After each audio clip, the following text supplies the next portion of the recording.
Salam sehat dan salam semangat bagi rekan-rekan ASN pemerintah Kota Surakarta. Perkenalkan, saya Ana Prasanti SPAM APT sebagai Subkoordinator Farmasi, Perbekalan Kesehatan dan Makanan Minuman Dinas Kesehatan Kota Surakarta. Berikut saya sampaikan materi kesehatan mengenai bahan tambahan pangan. Selamat mengikuti.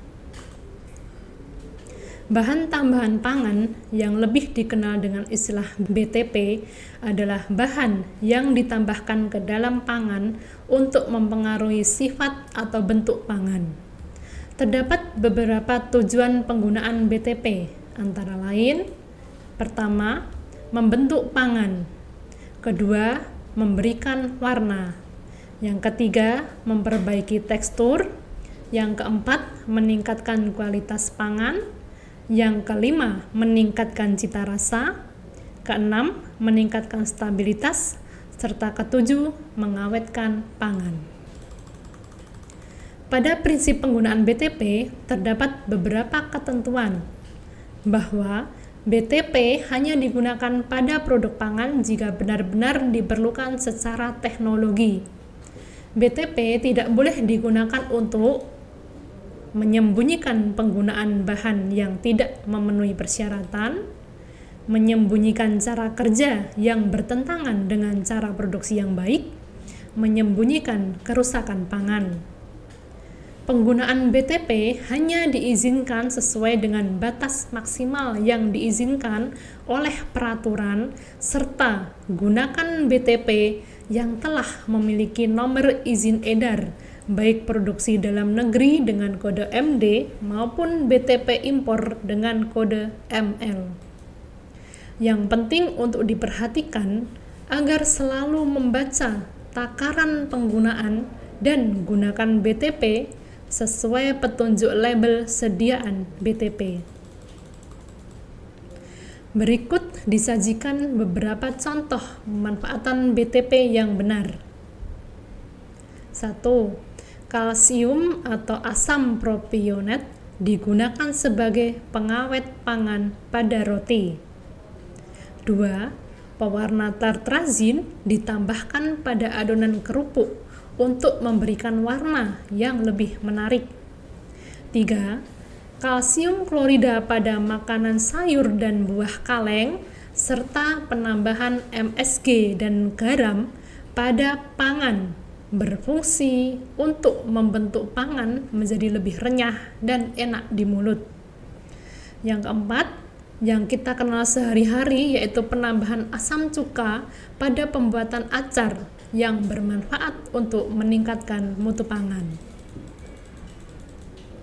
Berikut regulasi terkait bahan tambahan pangan yang bisa diunduh dan dipelajari oleh teman-teman semua melalui jdih.pom.go.id, antara lain: Undang-Undang Nomor 18 Tahun 2012 tentang Pangan, Peraturan Pemerintah Nomor 86 Tahun 2019 tentang Keamanan Pangan, Peraturan Menteri Kesehatan Nomor 33 Tahun 2012 tentang Bahan Tambahan Pangan, Peraturan Badan POM Nomor 11 Tahun 2019 tentang Bahan Tambahan Pangan, Peraturan Badan POM Nomor 29 Tahun 2021 tentang Persyaratan Bahan Tambahan Pangan Campuran, Peraturan Kepala Badan POM Nomor 23 Tahun 2016 tentang pencantuman informasi tanpa bahan tambahan pangan pada label dan iklan pangan.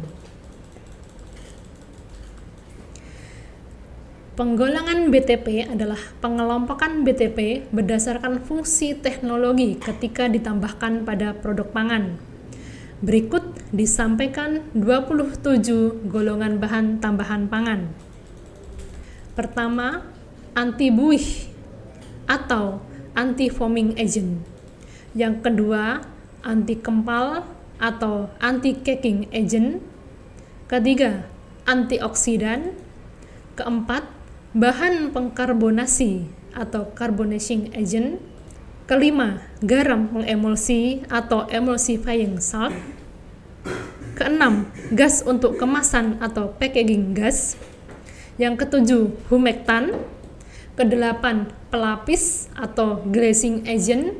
Yang kesembilan, pemanis atau sweetener termasuk pemanis alami dan pemanis buatan. Yang 10, pembawa atau carrier. 11, pembentuk gel atau gelling agent. Yang 12, pembuih atau foaming agent. Ke-13, pengatur keasaman atau acidity regulator. Ke-14, pengawet atau preservatif. Ke-15, pengembang atau racing agent. Ke-16, pengemulsi atau emulsifier. Ke-17, pengental atau thickener. 18, pengeras atau firming agent. 19, penguat rasa atau flavor enhancer. 20, peningkat volume atau bulking agent. 21, penstabil atau stabilizer. 22, peretensi warna atau color retention agent. Yang ke-23, perlakuan tepung atau floor treatment agent. Ke-24, pewarna atau color termasuk pewarna alami dan pewarna sintetis. Yang ke-25, propellant. Ke-26, sequestran. Dan ke-27, perisa atau flavoring. Setelah mengenal bermacam BTP, sekarang kita akan mengenal tentang batas maksimal penggunaan BTP. Batas maksimal adalah konsentrasi maksimal BTP yang diizinkan terdapat pada pangan dalam satuan yang ditetapkan. Batas maksimal penggunaan BTP ditetapkan untuk setiap jenis BTP dan kategori pangan. Batas maksimal BTP yang diizinkan dapat dilihat pada lampiran Peraturan Badan Pengawas Obat dan Makanan Nomor 11 Tahun 2019 tentang bahan tambahan pangan. Keberadaan BTP dalam pangan terdapat dua mekanisme. Yang pertama adalah penambahan langsung dalam proses produksi pangan yang harus mengikuti batas maksimal di produk akhirnya. Yang kedua, BTP dapat terbawa atau ikutan dari bahan baku, BTP dan bahan penolong yang mengikuti ketentuan tentang BTP ikutan. Berikut ditampilkan beberapa contoh konsentrasi maksimal BTP yang diizinkan pada pangan sesuai lampiran 2 Peraturan Badan Pengawas Obat dan Makanan Nomor 11 Tahun 2019 tentang bahan tambahan pangan. BTP ikutan atau carry over adalah BTP yang berasal dari semua bahan baku pangan, bahan penolong dan atau BTP, baik yang dicampurkan maupun yang dikemas secara terpisah, tetapi masih merupakan satu kesatuan produk yang tidak berfungsi secara teknologi dalam produk pangan akhir. Misalnya adalah pewarna sintetik kuning FCFCI 15985 yang terdapat pada tepung roti dalam pembuatan nugget ayam. Berikut disampaikan contoh perhitungan rasio BTP pada sosis ikan dengan BTP adalah karmin dan pewarna sintetik kuning.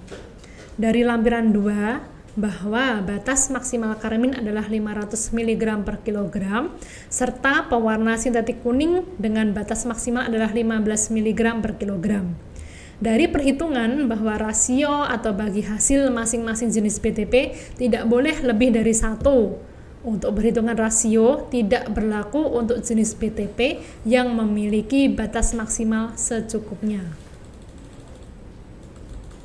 Untuk penggunaan BTP di luar yang telah diizinkan, terdapat ketentuan antara lain. Boleh digunakan setelah mendapat persetujuan tertulis dari Kepala Badan POM.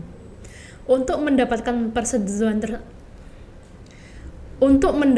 persetujuan tersebut, pemohon harus mengajukan permohonan tertulis kepada Kepala Badan POM disertai kelengkapan data sesuai formulir sebagaimana tercantum dalam lampiran 2 per BPOM nomor 11 tahun 2019. Keputusan persetujuan atau penolakan dari Kepala Badan POM diberikan paling lama 85 hari sejak diterimanya permohonan secara lengkap. Bagaimanakah untuk mengetahui bahwa BTP aman untuk digunakan? Dapat kita ketahui dari informasi yang tertera pada label produk. Dalam label BTP terdapat beberapa ketentuan pelabelan. Berikut diberikan contoh tentang persyaratan label BTP pewarna makanan. Yang pertama, tulisan bahan tambahan pangan atau food additive. Yang kedua, huruf M dalam lingkaran hitam dengan latar belakang berwarna putih. Yang ketiga, nama golongan BTP, misalnya pemanis, pengawet, pengental, dan lain-lain. Yang keempat, nomor pendaftaran produsen. Yang kelima, nomor pendaftaran produk BTP, misalnya BPOM RI MD atau BPOM RI ML dengan 12 digit. Yang keenam, nomor pendaftaran produsen BTP kecuali untuk sediaan pemanis dalam bentuk tabletop.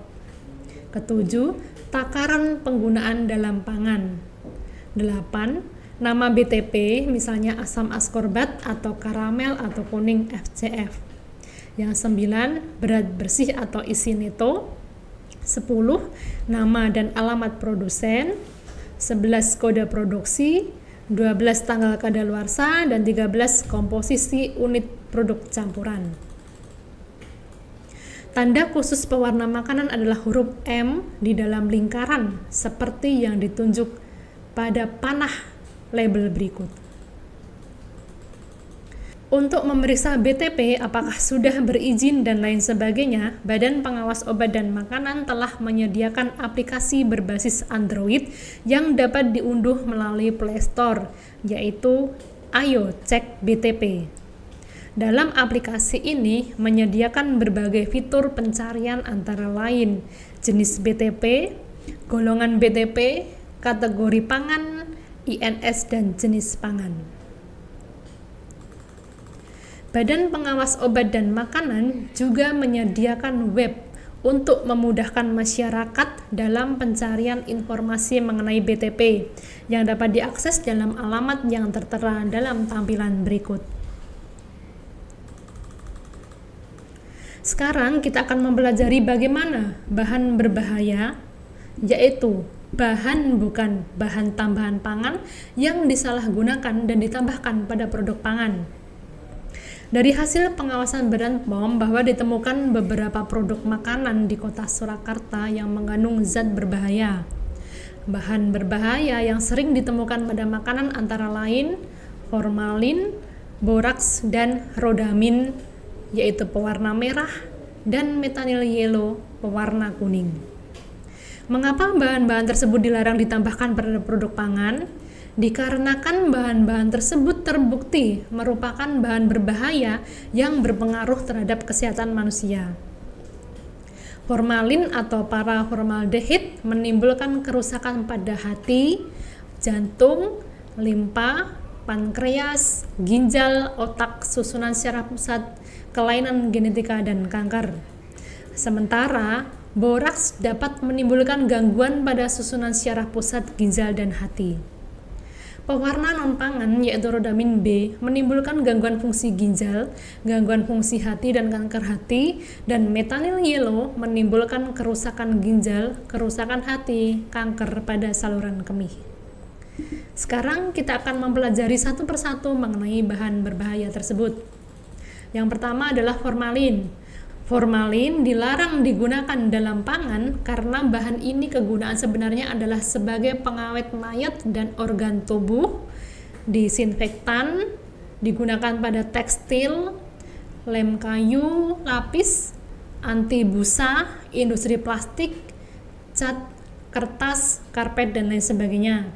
Penyalahgunaan formalin yang ditambahkan pada makanan biasanya ditemukan pada pembuatan mie basah, bakso, tahu, ikan, dan lain-lain.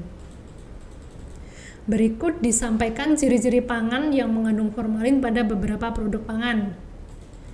Pada mie basah, produk yang mengandung formalin tidak akan rusak sampai 2 hari pada suhu kamar, yaitu pada suhu 25 derajat Celcius, dan bertahan lebih dari 15 hari pada suhu lemari es, yaitu 10 derajat Celcius. Sementara mie yang tidak berformalin dalam suhu ruang biasanya hanya bertahan sehari. Mie berformalin memiliki bau yang khas, yaitu bau agak menyengat serta tercium bau formalin. yang paling mudah dikenali adalah mie berformalin tidak dihinggapi lalat, karena lalat juga tidak suka dengan bau menyengat dari formalin. Pada tahu kuning, yaitu tahu yang berformalin, produk tahu tersebut tidak akan rusak sampai 3 hari pada suhu kamar 25 derajat Celcius dan bertahan lebih dari 15 hari pada suhu lemari es 10 derajat Celcius, serta baunya agak menyengat dan bau formalin yang mudah dikenali. Pada produk bakso, terutama untuk bakso berformalin, tidak akan rusak sampai 5 hari pada suhu kamar dan teksturnya sangat kenyal, mengkilat, serta tidak dihinggapi lalat. Berikut kita akan mempelajari tentang boraks, atau masyarakat kita sering menyebutnya dengan pager atau bleng. Di industri, boraks digunakan sebagai antiseptik dan pembunuh kuman, pengawet kayu, pengusir kecoa, pembersih, dan lain-lain. Boraks biasa disalahgunakan dalam pembuatan bakso, cilok, lontong, otak-otak, kerupuk, mie basah, pisang molen, lemper, somai, ketupat, pangsit, dan lain-lain. Bagi masyarakat Solo tentu saja mengenal produk makanan khas kota Solo yaitu karak. Dan dari hasil pengawasan ditemukan bahwa masih terdapat beberapa produsen karak yang menggunakan boraks dalam produknya. Karak merupakan bagian dari kuliner masyarakat Solo dan sekitarnya. Karak bisa dibuat tanpa penambahan boraks, atau yang biasa disebut dengan bleng, cetitet, pijer, dan lain sebagainya. Bahan tambahan pangan yang dapat digunakan sebagai pengganti bleng adalah STPP, tepung tapioka, dan ekstrak kerajinan rumput laut. Telah banyak penelitian baik dari lembaga pendidikan tinggi maupun masyarakat yang mencoba pembuatan karak dengan bahan pengganti boraks dengan hasil yang setara dengan penggunaan boraks dan memuaskan. Ciri-ciri beberapa produk pangan yang mengandung boraks antara lain lontong yang biasanya teksturnya lembut dengan penggunaan boraks menjadi sangat kenyal, serta dengan adanya boraks dapat memberikan rasa getir. Bakso berformalin dapat dikenali dengan teksturnya yang sangat kenyal. Warnanya tidak kecoklatan seperti penggunaan daging, namun lebih cenderung keputihan. Kerupuk berformalin teksturnya sangat renyah, serta yang paling dapat dirasakan adalah memberikan rasa getir. Sekarang kita akan mempelajari 2 bahan pewarna non-pangan yang sering disalahgunakan dan ditambahkan pada produk pangan. Yang pertama adalah rodamin B. Rodamin B merupakan pewarna sintetis berbentuk serbuk kristal, berwarna hijau atau ungu kemerahan, biasanya digunakan sebagai pewarna tekstil dan kertas. Penyalahgunaan rodamin B pada pangan masih digunakan untuk pewarna pangan. Ciri-ciri pangan yang mengandung rodamin B antara lain, warna terlihat merah cerah, sedikit terasa pahit terutama pada produk sirup, timbul rasa gatal di tenggorokan setelah mengkonsumsinya, dan baunya tidak alami sesuai makanannya. Bahaya rodamin B bagi tubuh yaitu kanker hati dan pembesaran hati, pembesaran ginjal, serta gangguan fisiologis tubuh. Yang kedua adalah metanyl yellow. Metanyl yellow merupakan pewarna sintetis berwarna kuning mencolok dan berpendar yang berbentuk serbuk, biasanya digunakan sebagai pewarna tekstil, cat kayu, dan cat lukis. Penyalahgunaan metanyl yellow pada pangan masih digunakan untuk pewarna pangan. Ciri-ciri pangan yang mengandung metanyl yellow biasanya berwarna kuning mencolok dan berpendar, serta terdapat titik-titik warna karena tidak homogen yang biasanya banyak ditemui pada kerupuk. Bahaya metanyl yellow pada tubuh antara lain menimbulkan gangguan penglihatan jika terkena mata, iritasi saluran pernapasan jika terhirup, iritasi kulit dalam jumlah banyak, mual, muntah, sakit perut, diare, serta efek konsumsi jangka panjangnya yaitu kanker pada saluran kemih. Berikut diberikan beberapa contoh inovasi bahan alam baru yang sudah diizinkan sebagai BTP, antara lain yang pertama, Citafood merupakan larutan yang dibuat dari chitosan dalam air dengan penambahan asam dan basa. Pemanfaatan Citafood adalah sebagai pengawet pangan pada mie basah, tahu segar, dan bakso daging. Yang kedua, Tangkis. merupakan bahan pengawet untuk nira kelapa dan aren yang berbentuk serbuk, diformulasikan dari bahan kayu nangka, kulit buah manggis, dan kapur. Yang ketiga, bubuk atung merupakan serbuk yang dibuat dari biji atung yang merupakan tanaman hutan yang bijinya sejak lama telah digunakan secara tradisional oleh masyarakat Maluku untuk mengawetkan ikan tangkapan sebelum es balok dikenal, di mana hasil tangkapan tersebut tidak cepat rusak dan tahan beberapa hari sampai kapal mendarat untuk dipasarkan. Yang keempat, cairan fermentasi asam asetat dari air kelapa sebagai BTP pengawet untuk karkas ayam atau bagian tubuh ayam setelah dilakukan penyembelihan secara halal. Yang kelima, palata merupakan hasil proses fermentasi terhadap ekstrak buah pisang dengan atau tanpa penambahan gula menggunakan starter kultur bakteri asam laktat untuk menghasilkan asam laktat sebagai produk utama, berfungsi sebagai bahan pengawet untuk produk tahu segar. Berdasarkan Peraturan Kepala Badan POM Nomor 31 Tahun 2018 tentang label pangan olahan, diatur bahwa label dan iklan pangan hanya diizinkan untuk 5 golongan BTP, yaitu pemanis buatan, pengawet, pewarna sintetis, antioksidan, dan atau penguat rasa. Persyaratan pada label dan iklan pangan hanya dapat mencantumkan keterangan tanpa nama golongan. Contoh, tanpa pengawet, tanpa antioksidan yang dicantumkan setelah daftar bahan yang digunakan. Dapat dicantumkan jika pada produk akhir tidak mengandung jenis BTP yang termasuk dalam 5 golongan BTP yang telah diatur. BTP pada label dan iklan pangan tidak diizinkan untuk 1. Menggunakan kata lain untuk menggantikan kata tanpa. Yang kedua, menggunakan dan atau disertai pencantuman nama jenis BTP. Yang ketiga, jika terdapat jenis BTP yang beririsan fungsi dengan zat gizi.